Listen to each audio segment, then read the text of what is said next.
Bonjour et bienvenue dans le troisième épisode de notre podcast Dans la tête du client. Ici Patrice Thirier et Christophe de Cacré de Hire. Dans la tête du client, c'est le podcast numéro 1 des sciences du comportement appliquées au marketing et à l'expérience client. Notre but, c'est de vous aider à mieux comprendre les comportements de vos clients et à maîtriser les clés de la persuasion. Alors aujourd'hui, nous nous posons la question suivante. Sommes-nous tous des moutons? Mais non, allez-vous me dire. Ben, au risque que cela ne vous déplaise, si, un petit peu. Enfin, beaucoup même. Parce que oui, dans ce numéro, nous allons vous parler d'un phénomène incroyablement puissant de notre cerveau, c'est la norme sociale. Autrement dit, c'est comment les comportements des autres influencent nos choix du quotidien. Et vous allez voir, ça risque de vous sortir de votre présalé. Vous êtes prêts? Parce que moi, gigot. Gigot, mouton, ok, ouais, désolé, c'est parti. Salut Patrice, Salut Christophe. comment ça va ce matin? Eh ben super bien, et toi? Bah écoute, moi je fais tout comme toi, donc ça va bien aussi.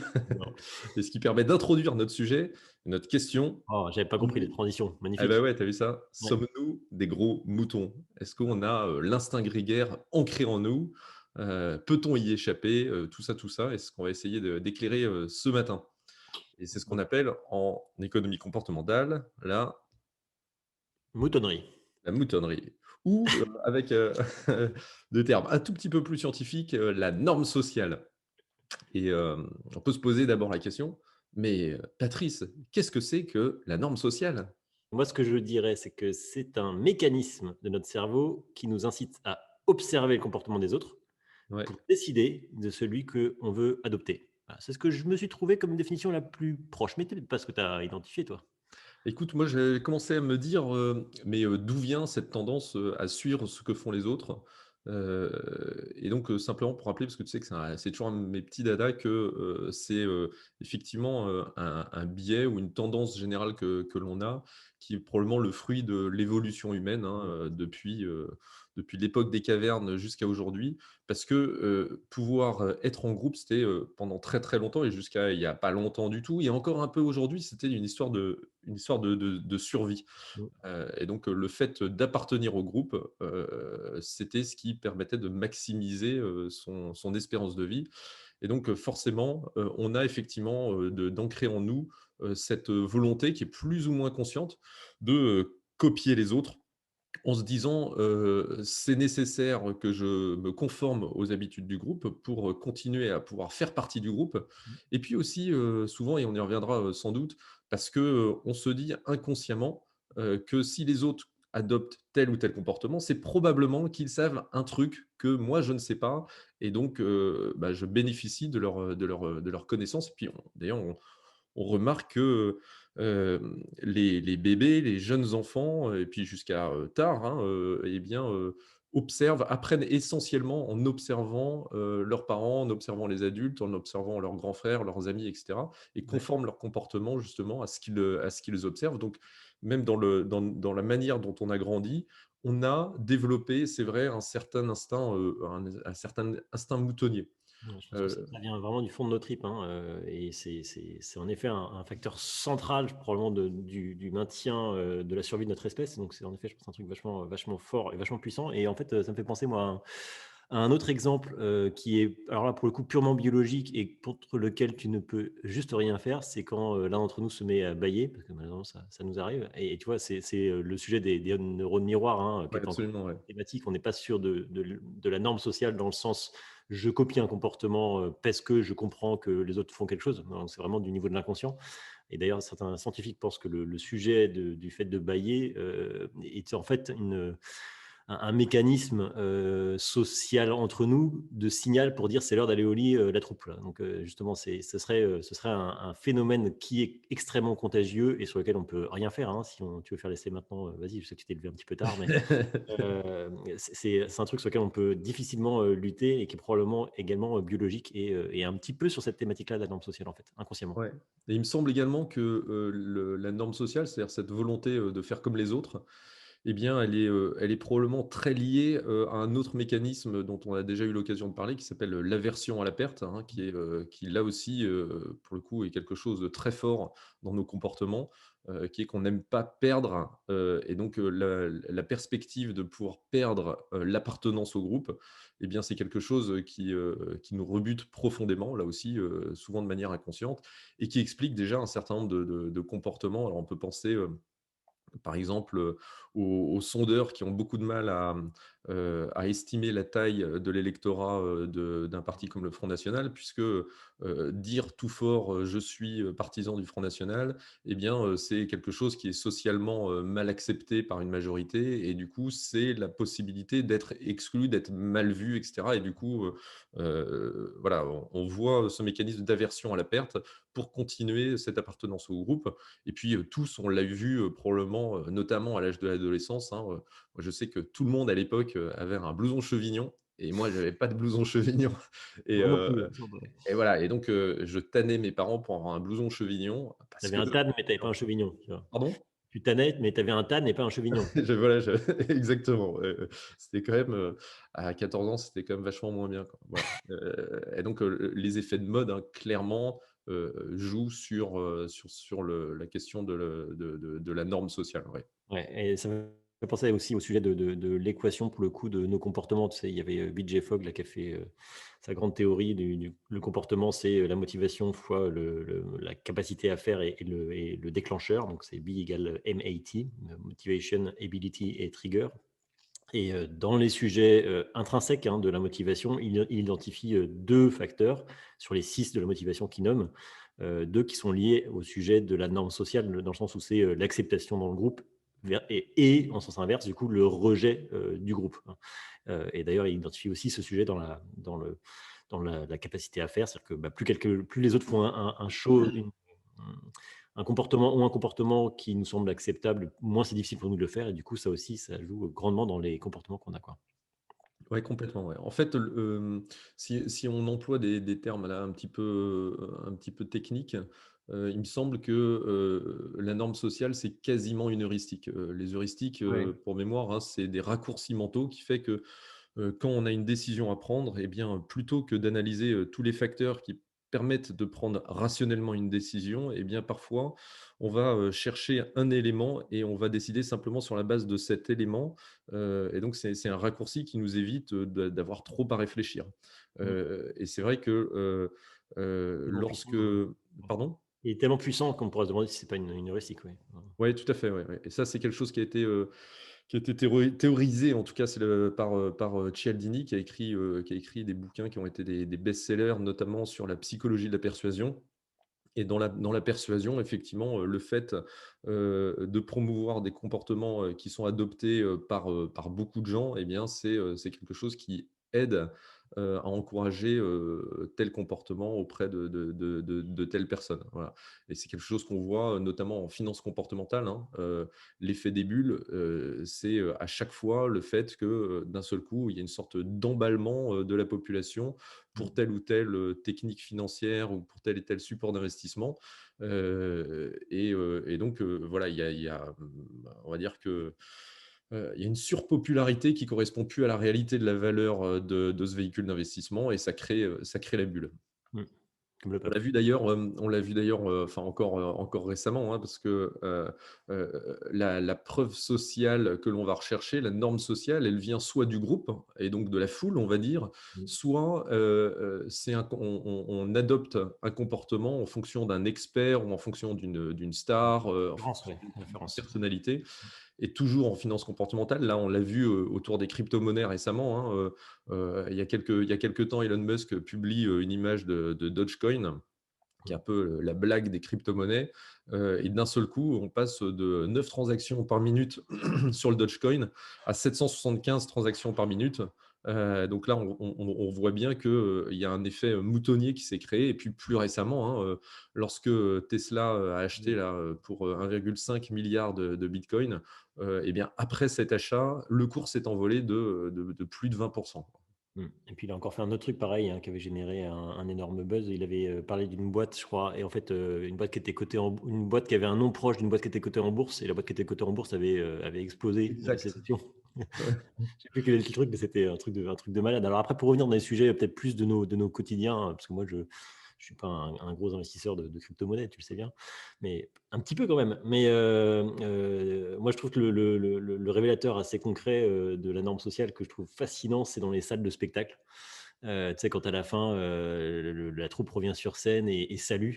Et là, tu as toujours ce grand moment d'hésitation. Alors, tu t'applaudis parce que ça, c'est la norme de base. Mais est-ce que tu vas te lever ou pas te lever? Et là, tu as une sorte d'observation permanente de toute la foule. Et j'avais vu justement une expérience là-dessus qui était assez marrante où en fait, ils avaient acheté.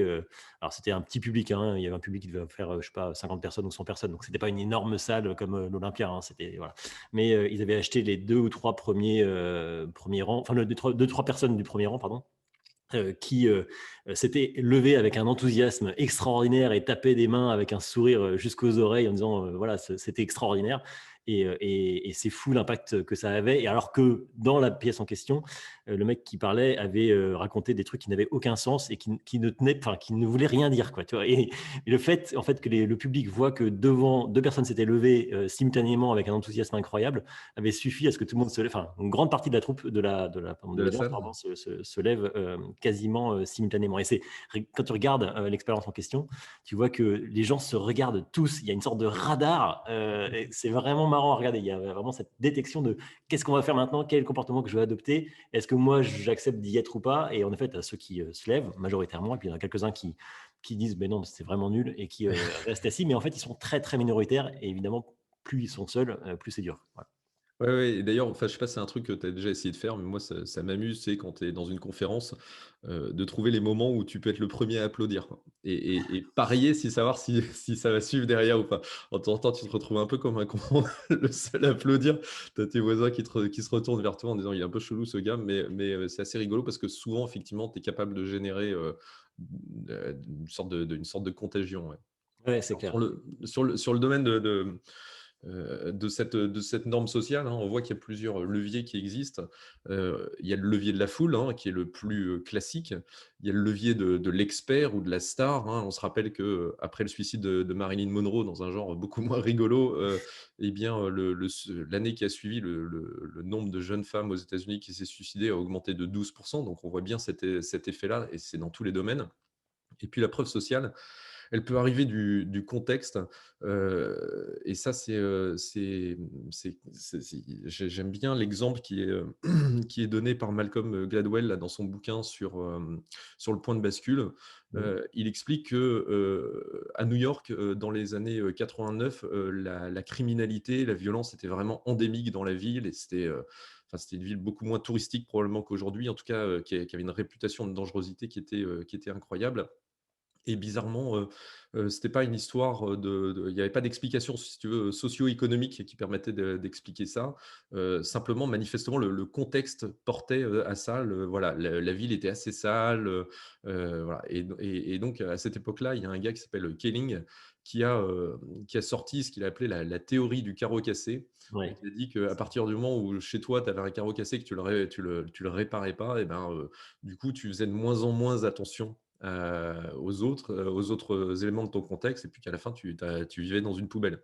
Ouais, C'est ouais, pareil ouais. d'ailleurs quand tu as une voiture neuve, si tu répares pas tout de suite la première rayure, et ben, en fait, en disant: «Bon, bah, tant Ça se pis, mais propage. Ça se tu vas propage. en avoir une deuxième». Qu'est-ce qu'il y a? Ça se propage, je disais. Ça se propage, ouais, ça se propage, exactement. Et donc, à New York, là, en 1989, pardon, ils se sont dit, «On va commencer par le métro, et on va faire en sorte qu'il y ait plus un seul métro qui sorte des entrepôts tagués».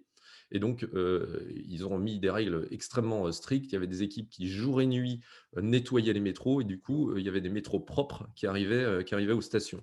Et puis Ouais. en parallèle, ils ont mis en place un système de contrôleurs parce qu'il y avait personne qui payait le métro, et donc, il était plus possible d'entrer dans le métro sans payer.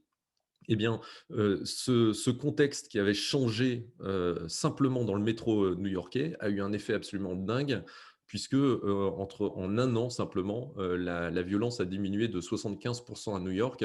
Alors, c'est probablement pas le seul élément, pardon, mais c'est un élément de contexte important qui fait qu'on se conforme, alors cette fois non pas directement aux individus, mais au contexte dans lequel on est, parce qu'on imagine que si le métro est propre, ben, ça veut dire que les gens se comportent de telle manière et donc inconsciemment on va se conformer à ce comportement-là également. Ouais, ouais, tout à fait. Ah, ça, pareil, j'ai vu d'autres expériences sur le sujet et ouais, mais c'est la même thématique, hein. C'est qu'il y a une sorte d'effet de halo global. Donc, le fait qu'on on, on projette un certain nombre de conditions qui vont influencer notre décision ou notre comportement. Et c'était une expérience dans un restaurant où ils avaient fait open bar. Et dans un premier cas, ils avaient mis la musique à fond, des gens qui chantaient, etc. Et dans un autre cas, pareil, open bar, mais avec musique classique, lumière tamisée, etc. Et en effet, il y avait 30% de consommation en plus pour le groupe qui avait eu open bar avec la musique à fond et la lumière à fond, quoi. Ouais, ouais.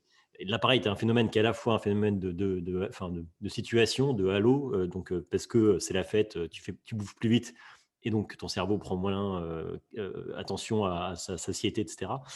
Et en même temps, un phénomène de norme sociale, c'est-à-dire que tu te fies également à ce que font les autres, qui mangent beaucoup, qui mangent vite, et donc en fait, ça fait un phénomène de moutonnerie qui va faire grossir tout le monde. Voilà. Ouais, alors on va dire sur cet aspect un peu théorique là de la norme sociale, on ne peut pas ne pas évoquer un petit peu l'expérience ou l'étude qui a vraiment marqué les esprits à l'époque quand elle est sortie, qui est celle de Solomon Asch, Mm. qui disposait des gens, donc des cobayes, on va dire, en file indienne dans son laboratoire, dans une salle. Et tour à tour, il demandait aux gens de dire, parmi trois lignes qui étaient tracées sur un tableau, quelle était la plus longue, la ligne A, la ligne B ou la ligne C. Et alors, là où on pensait qu'il n'y avait que des testeurs, des vrais cobayes, en fait, il n'y en avait qu'un qui n'était pas au courant de l'expérience. Tous les autres étaient au courant de l'expérience Et il passait avant lui. et passaient avant lui, exactement. Et tous devaient dire que la barre la plus longue, c'était la barre B, alors qu'en fait, c'était la barre A. Et donc, le premier gars dit ah bah, la plus longue, c'est la B. Alors là, le cobaye se dit oula, il a fumé lui. Et puis, le deuxième dit bah, c'est la B. Et là, le cobaye se met à douter, etc. etc. Et puis, lui, il est la 11e personne à passer. Tout le monde a dit que c'était la barre B. Et là, il se dit bah, je fais quoi? J'étais persuadé que c'était là, mais peut-être, enfin, j'en sais rien, il faut peut-être que je change de lunettes ou je sais pas quoi.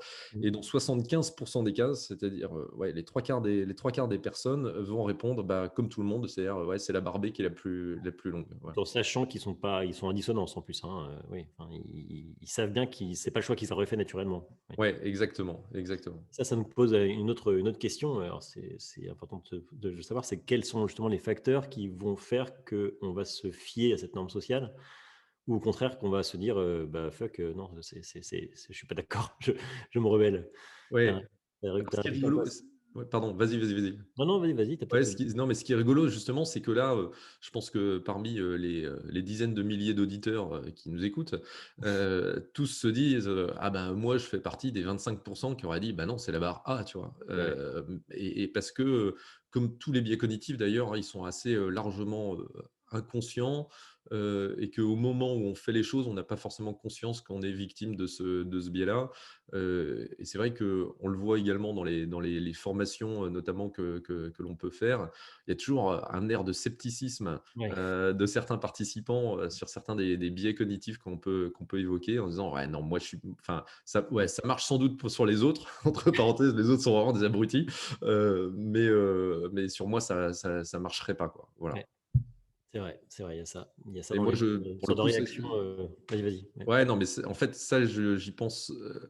Enfin, je pense que c'est important de dire que si on est tous victimes de la norme sociale, moi, je croirais le gars qui me dira, qui me dira, je suis pas victime de normes sociales si il n'a jamais choisi de ne pas aller dîner dans tel resto plutôt que dans tel autre parce qu'il y en avait un qui était rempli et l'autre qui était vide, ou d'aller dans telle boulangerie parce que systématiquement, tous les dimanches, il y avait des gens qui faisaient la queue devant la boulangerie en se disant bah, elle doit être super bonne.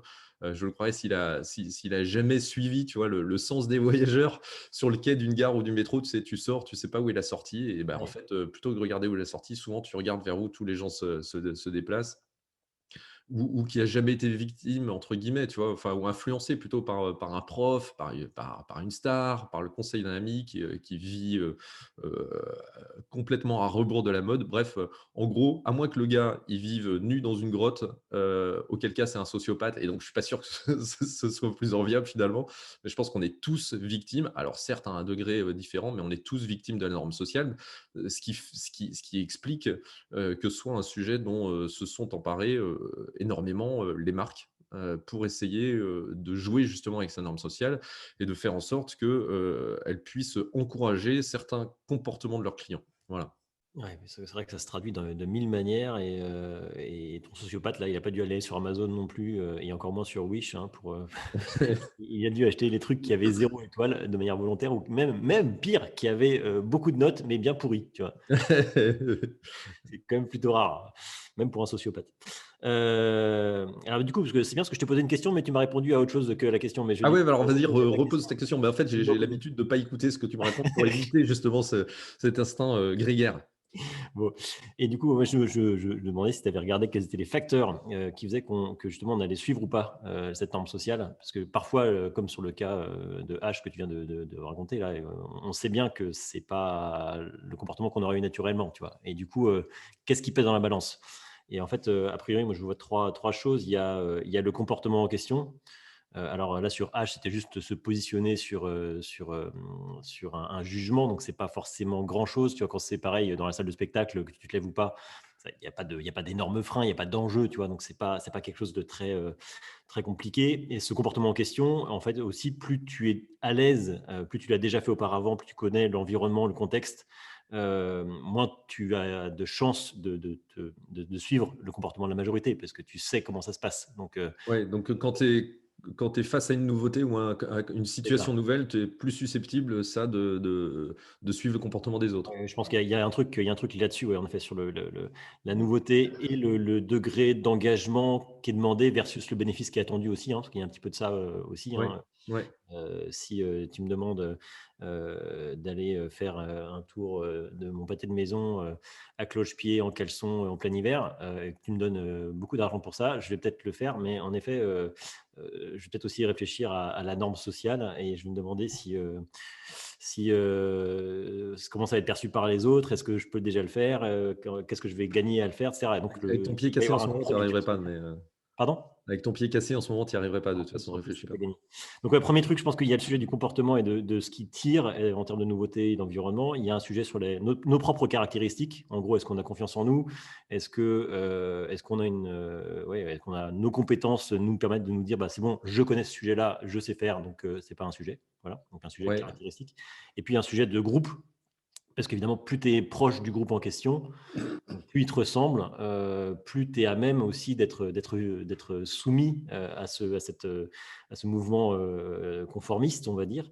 Alors que si c'est des gens qui ne te ressemblent pas, ou pas du tout, bah, c'est sûr que tu es moins, tu te dis: «Bah, je suis différent d'eux, donc on n'est pas dans la même norme sociale non plus», tu vois? ouais, ouais, donc plus tu peux t'identifier au groupe, généralement, parce que j'ai un contre-exemple, et Ouais. généralement, plus tu peux t'identifier au groupe, plus effectivement, tu vas être sensible à cet effet de norme sociale. C'est un exemple qu'on donne régulièrement, celui du taux de réutilisation des serviettes de bain, Ouais. du linge de bain là, dans les chambres d'hôtel. Ouais. Lorsqu'on met un petit papier en disant, «Il faut sauver la planète, réutilisez vos serviettes, si vous restez plus de 2 jours», on voit que ça a un certain impact, globalement sur le nombre de clients qui vont réutiliser 2 jours de suite leurs serviettes de toilette. Si on dit, eh bien, 75 des gens, réutilisent leurs serviettes, ou 80 des gens réutilisent leurs serviettes, eh bien, on constate que ça a un effet encore plus fort que simplement sauver la planète. Et si on marque 85%, j'en sais rien moi, des gens qui passent dans cette chambre d'hôtel réutilisent leurs serviettes, eh bien, c'est un effet encore plus fort et donc ça va dans le sens de ce que Ouais. tu dis effectivement. Plus, la norme sociale concerne un groupe qui nous est proche et auquel on peut s'identifier et plus effectivement il sera efficace, quoi. Voilà. Mmh. C'est ça. Alors après, tu peux aussi réagir, enfin, soit tu acceptes cette norme et tu la suis, soit tu la rejettes. Et il y a peut-être des cas, enfin, en fait, c'est pas forcément linéaire sur tous les produits, tous les services. Tu vois, quand tu parlais des marques tout à l'heure, il y a peut-être des cas où tu as envie d'être comme tout le monde et il y a peut-être des cas où tu n'as pas envie d'être comme tout le monde. Tu vois, Ouais, alors ouais, tu penses à un truc là en particulier, non?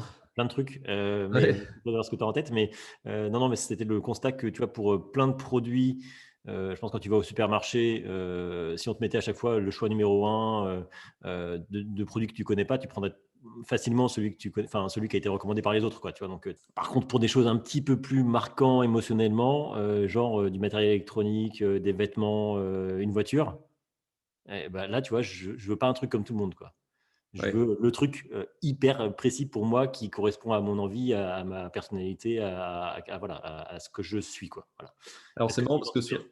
ouais, ouais, sur la voiture, sur le sujet de la voiture, c'est un sujet qu'on a pas mal travaillé, hein, et on s'était rendu compte que, dans la décision de choisir un véhicule, en fait, ça se faisait pas à la concession évidemment, hein, et que, avant de se dire: «OK, je vais acheter une voiture», eh bien, il y a une phase qui est généralement relativement longue, qu'on appelle, ou qu'on avait appelé nous, une phase de pré-shopping dans laquelle, on va chercher beaucoup quand même, les avis de ses proches. Et c'est-à-dire que alors c'est peut-être un truc, plus masculin, hein, mais on va parler bagnole entre mecs pour dire, «Eh, tel modèle, tu le connais?» et cetera. Et l'influence du coup quand même, hein, des recommandations ou des avis de nos pairs, c'est Mmh. quelque chose qui est, largement pris en compte quand même dans la décision finale. Ouais. Oui, c'est sûr. Et ça m'amène une question d'ailleurs, parce qui a été soulevée l'autre jour par un participant à notre formation, qui était de dire quid en cas de conflit de normes sociales. Et je trouve que c'est une bonne question qui mériterait d'être creusée. Prends un exemple tout con. Bah voilà, tu cherches ta bagnole, un de tes potes t'a dit prends ça, c'est super. Tu vas voir sur Google et tu vois que cette voiture-là, elle est par les journalistes et par les gens qui en ont acheté une, super mal notée. Ouais. Là, tu as un conflit. Donc, tu as un conflit soit de proximité avec ton ami, ton proche, ton cousin qui t'a recommandé cette bagnole et qui dit que c'est génial, Cousin. versus ce que dit la foule, quoi. Et là, tu as deux normes sociales qui s'affrontent. Ouais, exactement. Et donc, c'est là, a priori, que rentre en jeu le biais de confirmation. C'est-à-dire que émotionnellement, parce que les décisions, c'est toujours une affaire d'émotion, émotionnellement, tu vas avoir tendance à basculer d'un côté ou de l'autre. Et du coup, c'est là où tu vas te mettre à rechercher toutes les informations qui vont dans le sens justement de cette petite préférence que tu peux avoir, histoire de te rassurer et d'éviter d'avoir à voir les avis contraires qui vont dans le sens que tu ne souhaites pas, quoi. Ouais. Alors, la question qu'on peut se poser, qui est importante, au vu du thème de ce podcast, Patrice, c'est, en gros, comment et pourquoi les entreprises utilisent-elles, ce levier de la norme sociale? C'est une bonne question. C'est une bonne question. Mais pour moi, c'est très, très clair. C'est que ça fait partie des recettes les plus évidentes pour influencer nos décisions, nos comportements. C'est juste ça, hein. Donc, ça me semble une question assez simple et réponse assez simple. Mais je pense qu'on peut l'étayer un petit peu. Ouais, alors, moi je vois 4, si tu veux, 4 raisons. Alors elles sont toutes assez proches, hein, au final, hein, mais 4 raisons qui peuvent conduire les entreprises à vouloir utiliser ce levier-là. Heu, le premier, c'est de gagner en visibilité. Alors, tu vas me dire, c'est peut-être un petit peu tiré par les cheveux, mais heu, tout ce qui est, par exemple, placement de produits, tu vois, dans les films. Le fait que, Pepsi, ait payé, le producteur de ce chef-d'œuvre du 7e art qui s'appelle Le Retour des tomates tueuses, ou que ou que, Doritos et Pizza Hut, tu vois, aient payé pour figurer dans cet autre chef-d'œuvre qui est Wayne's World. Ouais. Ce qui, complétera, tu vois? Là, tu vois, je m'écarte de la norme sociale d'une certaine Oui, manière. oui, J'assume, oui, je m'individualise, hein, quand même en on va disant ça. bientôt ne parler plus qu'aux quarantenaires un peu bizarres comme nous, quoi. Gros Mais, problème. c'est parce que, enfin voilà, le fait de s'associer, à une star, un expert, en l'occurrence à un film, on aurait pu évidemment parler de James Bond. Eh bien, c'est un moyen de gagner en visibilité. Et donc, c'est un moyen qui joue sur la norme sociale dans le sens où on s'associe à cette célébrité et on sait que derrière, il y a ce phénomène d'identification à la Ouais. célébrité.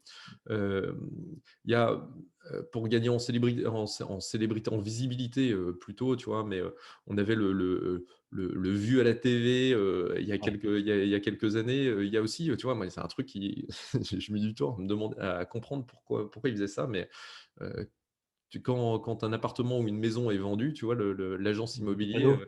ouais, elle laisse le panneau, non, elle-même, elle change le panneau avec marqué vendu par Century 21, quoi, tu vois. Bon, mais là, c'est montré, regardez, on est bon, regardez, les gens réussissent à vendre leurs biens immobiliers grâce à Century 21. Et donc, d'une certaine manière, c'est utiliser un Oui, petit peu la norme sociale pour gagner en visibilité. Donc ça, c'est le premier, le premier truc.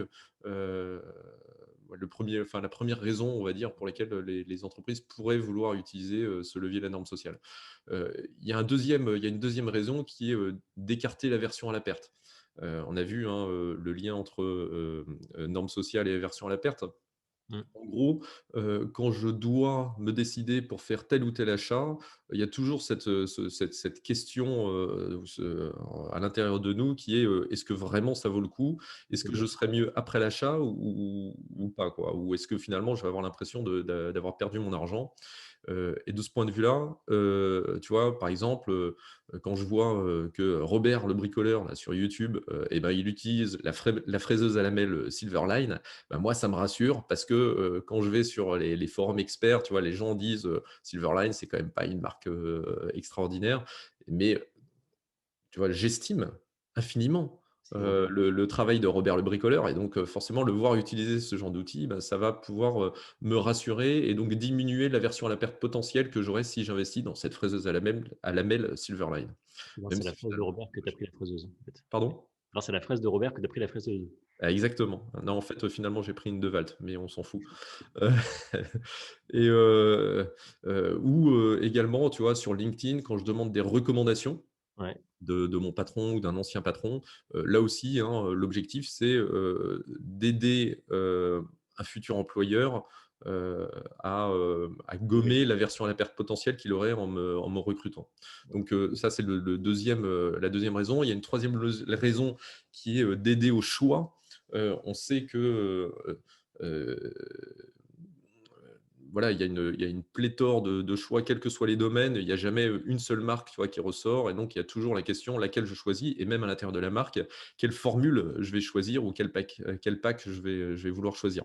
Et donc, évidemment, là, le fait de pouvoir indiquer des indices sur ce que les gens préfèrent, ce que les gens choisissent, ce qui est populaire, eh bien, ça va aider au choix du consommateur à un moment où il est, on va dire, en système 2, c'est-à-dire que c'est son cerveau conscient là, qui est en train de bouillir pour savoir quelle marque est choisie ou quelle formule il choisit. Quand j'ai trois formules et qu'il y a indiqué c'est la formule 2 qui est la plus populaire, eh ben, c'est sûr que ça va m'aider à faire mon choix, quoi. Voilà.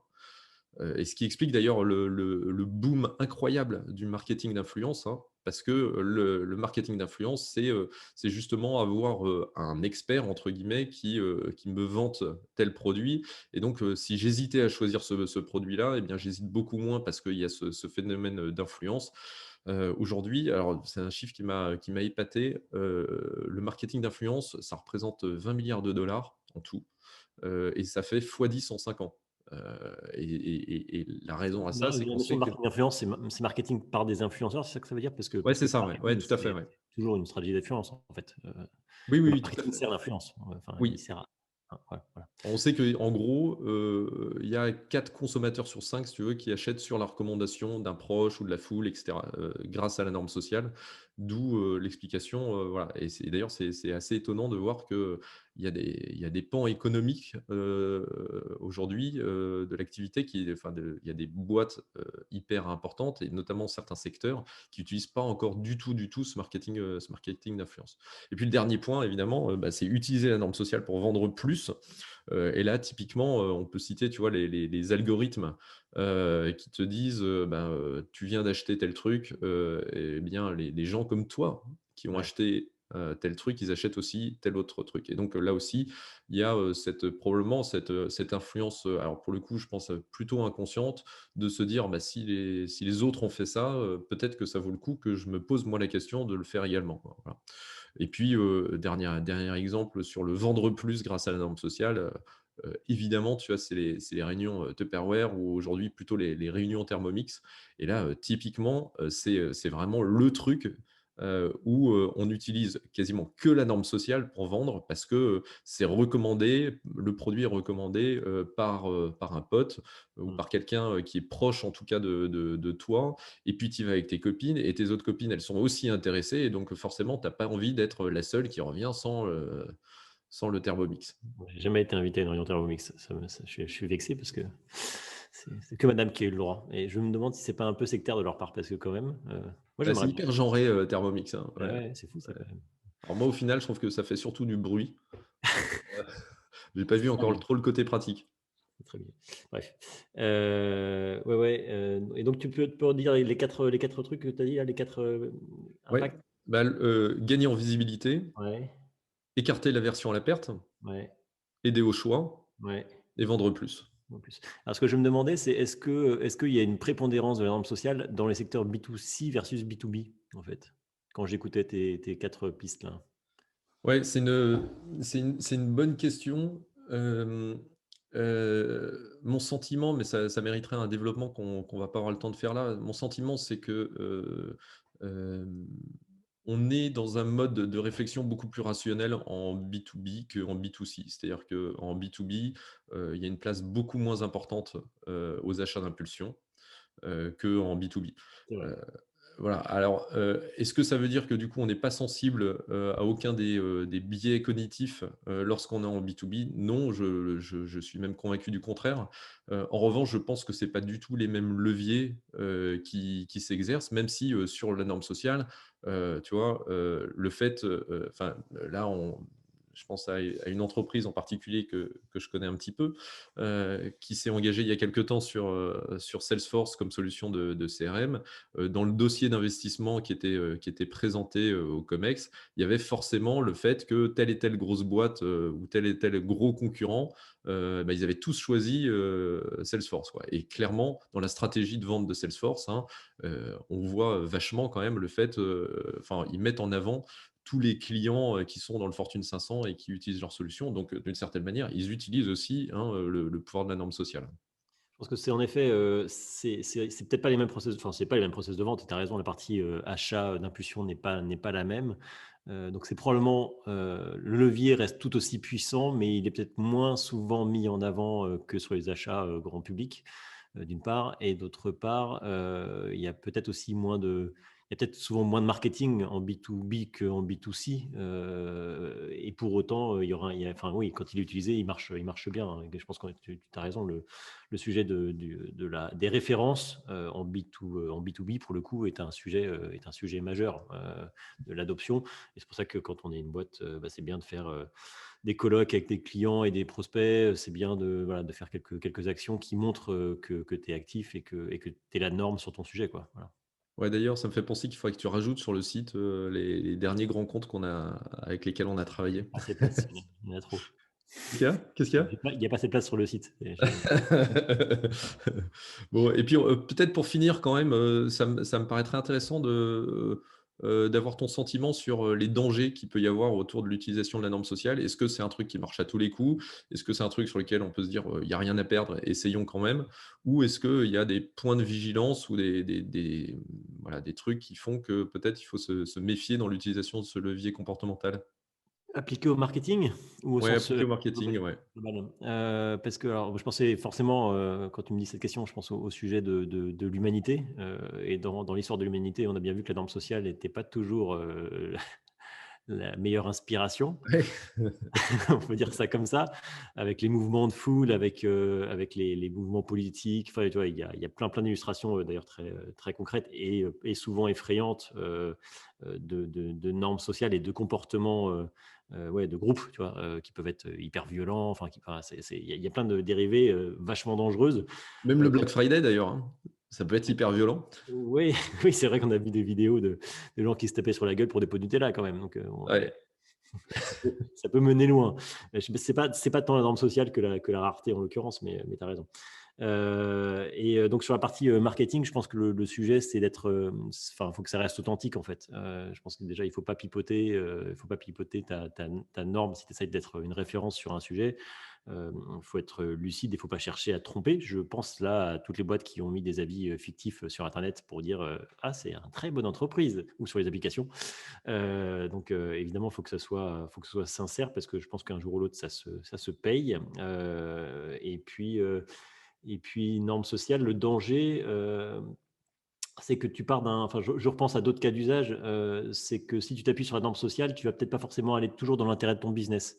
Ce que je veux dire par là, c'est que si tu es un site web avec, des services en ligne, et trois formules, tu disais tout à l'heure, si tu mets en avant, l'offre la plus choisie par les internautes, c'est pas forcément celle qui va te rapporter le plus, parce que ton architecture de choix est peut-être pas faite, comme ça. C'est peut-être un constat à date. Et donc, pour utiliser la norme, enfin, si tu veux utiliser la norme sociale, il faut l'utiliser quand c'est vraiment pertinent pour toi. Et c'est pas forcément toujours le cas. Donc, il y a peut-être des choses à faire, il y a d'autres arguments à vendre, il y a peut-être d'autres ciblages, pour faire des normes sociales plus affinitaires que ce que tu as par défaut. Mais donc, attention, parce que la norme sociale, c'est un regard dans le passé et c'est pas forcément, le futur. Voilà. ouais. Alors, moi, j'ai pensé à deux exemples qui me semblent intéressants pour voir les limites un petit peu de ce truc-là. Le premier, il est tiré là aussi d'un bouquin de Robert Cialdini, qui parle des problèmes qu'avait rencontré un parc naturel aux États-Unis, qui est le parc de la Petrified Forest, donc dans lequel on retrouve des espèces de Oui, tu vois. bouts. Pardon? Oui, tu as raison, ça fait penser à tout ça aussi. Ouais, ouais, des bouts d'arbres Ouais. qui ont des dizaines de millions d'années. Et donc, le problème de ce parc naturel, c'est qu'il y a beaucoup de visiteurs qui viennent et qui se disent, tiens, je vais récupérer un bout d'arbre pétrifié, ça a 20 millions d'années, c'est un truc incroyable, voilà, je vais rapporter ça chez moi, c'est super cool. Et Mmh. donc, forcément, ça pose des gros problèmes de durabilité là, pour le parc. Et donc, ils se sont dit, bah, du coup, on va mettre des panneaux pour dire, alors ils ont essayé deux sortes de panneaux. Le premier, c'était merci de ne pas enlever des morceaux de bois pétrifiés pour préserver le parc naturel. Et puis, ils ont regardé les résultats et puis ils ont fait un deuxième affichage qui était beaucoup de visiteurs ont enlevé des morceaux, ont récupéré des morceaux de bois pétrifié dans le parc et du coup, ça a un impact négatif sur le parc naturel. Et on s'est rendu compte que, en fait, le deuxième panneau, finalement, était pire que le premier, puisque, ils ne se sont pas rendus compte qu'ils introduisaient une norme sociale négative cette fois et que finalement les visiteurs se disaient: «Bah, s'il y en a beaucoup qui le font, je serais quand même un peu con de ne pas le faire, voire j'y avais pas pensé, mais en fait c'est une bonne idée». Et du Ouais. coup, parmi les 2 options, la meilleure c'était, aucune des 2, c'était de ne pas mettre de panneau du tout, ce qui est pas forcément, hyper intuitif. Et donc dans ce cas-là, il y avait probablement, enfin la Bah, norme sociale était peut-être pas le truc à utiliser pour induire le bon comportement, vertueux. il valait mieux, travailler sur les sujets d'honnêteté et donc, mettre une paire d'yeux qui te regardent, Ouais, par exemple. à la sortie ou à l'entrée du parc pour t'inviter à être plus en honnêteté dans ton parcours. Et alors oui, ça, enfin, c'est ce que tu dis là, et d'ailleurs je l'avais déjà relayé plusieurs fois sur les réseaux sociaux, mais tu vois souvent encore des pubs, notamment sur les sujets de propreté.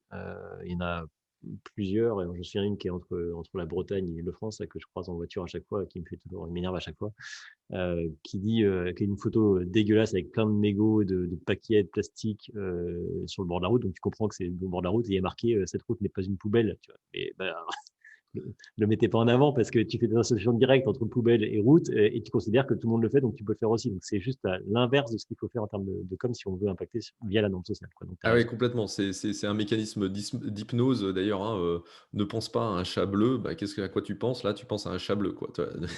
Ça, ouais. Et le dernier truc, parce qu'il me semble important quand même, c'est lorsqu'on utilise la note sociale, notamment dans les avis, hein, les avis laissés par les consommateurs sur tel ou tel produit, eh bien, notez qu'il faut maîtriser un petit peu ce truc-là, puisque finalement, l'impact de la norme sociale, ouais, il joue également entre noteurs, en fait. C'est-à-dire que il est important de bien faire attention au premier avis que tu vas publier. Si c'est un avis super positif, eh ben, tu vas voir que ça va jouer positivement sur les avis suivants. Si c'est un avis super négatif, ça va être du temps avant que l'ensemble de tes avis reviennent à la réalité quand même de ton produit. Et donc, il y a une influence mutuelle au sein des noteurs qui est hyper importante. Et donc, maîtriser ce premier avis, puisque en moyenne, c'est un test qui a été fait sur des notations de bière, en l'occurrence. Et on s'est rendu compte qu'en moyenne, Ça il faisait fallait… longtemps qu'on n'a pas parlé d'alcool quand même, C'est depuis vrai, c'est vrai. podcast. En moyenne, il fallait 20 avis successifs pour que, enfin, les notes se rejoignent, dans le cas où on avait mis une note hyper positive et versus une note hyper négative. Ça veut dire qu'au bout de 20 bières, ton avis devenait positif, c'est ça? Ouais, exactement, exactement. Et d'ailleurs, dans ce même test, ils ont regardé l'influence de savoir si tu notais mieux quand tu connaissais les autres noteurs, entre guillemets. Tu sais, Ouais. tu as des sites qui disent voilà l'avis de tous nos clients Mmh. et voilà l'avis de vos avis. Parmi nos clients, on a identifié qui étaient vos amis et voilà Ouais, leur les gens qui avis. nous ressemblent, ouais. Ouais. Ou Et là, paradoxalement, en fait, on se rend compte que, à moins que tu sois vraiment, un client, très sensible à ces questions-là, qui est un client qui laisse beaucoup d'avis et cetera, eh bien, paradoxalement et contrairement à ce qu'on a dit tout à l'heure, on est plus influencé par les avis des autres que par les avis de nos amis. Ce qui est assez contre-intuitif et que je ne m'explique pas complètement. Voilà. et c'est toute la magie des sciences comportementales, c'est que tout n'est pas complètement explicable et l'humain est une complexité rare et tout n'est pas mathématique, voilà, et Ouais. heureusement d'ailleurs. Donc si on se résume pour aujourd'hui. Si on se résume, eh ben, écoute, c'était un bon échange intéressant. J'ai pu, stimuler mon cerveau sur ces apprentissages. Merci Christophe d'abord. Tu veux reprendre les principaux points du coup? Écoute, on peut se dire que, donc, la norme sociale, c'est un fruit de l'évolution qui nous pousse à conformer nos comportements à Mmh, ceux du groupe. Pour beaucoup de clients, et bien, se conformer au groupe, c'est une manière, de choisir plutôt que de regarder les caractéristiques véritables, du produit. mmh, Qu'on est tous, à des degrés divers, influencés par la norme sociale, mmh, et qu'on peut utiliser la norme sociale pour, gagner en visibilité, pour, limiter l'aversion à la perte, avant l'achat, mmh, pour aider au choix mmh. entre telle ou telle formule et pour vendre plus et que globalement, c'est quelque chose, qu'il faut, savoir maîtriser puisque ça peut se retourner contre soi, d'utiliser la norme sociale si on ne le fait pas dans les règles de l'art. Ça te paraît un bon résumé? Ça me paraît un bon résumé. Je crois qu'il manque quand même un call to action à ton truc là, parce que, on vient de parler d'armes sociales pendant 1 heure, mais ça veut dire que si vous aussi, chers auditeurs et auditrices, vous avez aimé ce podcast, aidez-nous avec la norme sociale et n'hésitez pas, n'attendez pas pour aller, mettre une bonne note, sur les stores de podcasts et ou à nous encourager, via LinkedIn ou sur d'autres supports, pour qu'on continue cette folle aventure de partage de connaissances, et d'expériences sur les sciences comportementales. Les notes sont vraiment, alors pour le coup sur les podcasts, c'est le seul moyen de se faire connaître et d'être vu et reconnu, donc on a vraiment besoin de votre aide. Donc, merci d'avance si ça vous a plu. Yes, et je me suis laissé dire, Patrice, que 98 de nos auditeurs de ce podcast s'abonnent ensuite à notre newsletter sur notre site Hi is Cool. J'avais dit authenticité, je Voilà, sais pas. je dis rien, tu vois, c'est juste comme ça. Ouais, ouais, non, je suis pas sûr que c'est 98 parce que je pense qu'il y a quand même une partie des auditeurs qui sont déjà, inscrits à notre newsletter. Mais mais pour les autres, pensez à le faire parce qu'en effet, on partage également des tips, des articles et des choses sur notre newsletter de manière régulière. Voilà. Et bien, écoutez, merci beaucoup pour votre temps. On espère que vous avez passé un très bon moment et puis on vous dit à très vite dans la tête du client. À bientôt. Bye Au bye. revoir.